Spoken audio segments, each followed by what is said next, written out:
Des images absolument surréalistes, les couloirs des urgences totalement encombrés par des brancards. Et encore, à l'heure de notre tournage, la situation était presque calme, nous ont affirmé des personnels soignants. Lundi et mardi matin, environ 70 patients se trouvent en même temps dans le service, alors qu'il n'y a qu'une quinzaine de box pour les accueillir.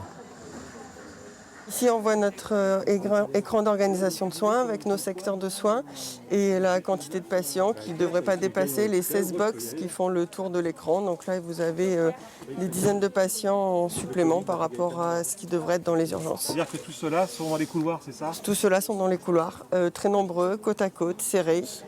Malgré toute la bonne volonté des personnels, les patients n'en croient pas leurs yeux lorsqu'ils arrivent aux urgences. Et surtout, lorsqu'ils doivent y rester plusieurs jours, faute de place dans les services hospitaliers où ils devraient être redirigés rapidement.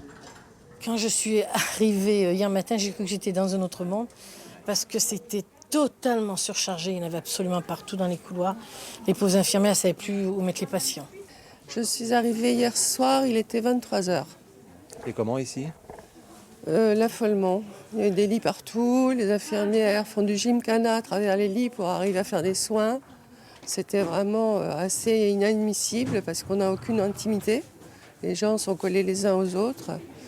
Et voilà. Donc, je trouve que le personnel est vraiment exceptionnel de garder le sourire et le professionnalisme avec des conditions pareilles.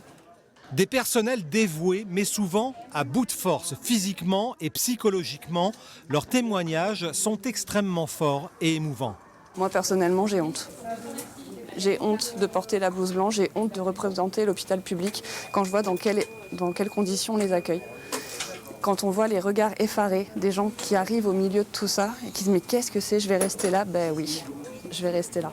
On traite les patients avec de l'urgence, on n'est pas assez nombreux pour traiter dignement les patients, pour s'en occuper sereinement et pour eux surtout. Je trouve qu'on devient malveillant pour eux et c'est irrespectueux.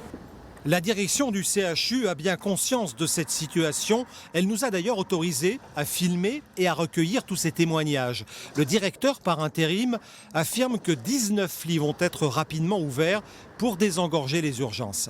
C'est déjà une première réponse à hauteur de 5-6 cet après-midi et puis le même nombre demain et ainsi de suite. Dans quel service précisément? Donc c'est en SSR gériatrique que ces patients seront accueillis pour les patients gériatriques relevant de ce type de prise en charge. Une dizaine de lits supplémentaires seront prochainement disponibles dans d'autres services du CHU et la polyclinique de Limoges se serait engagée à accueillir, elle aussi, une dizaine de patients.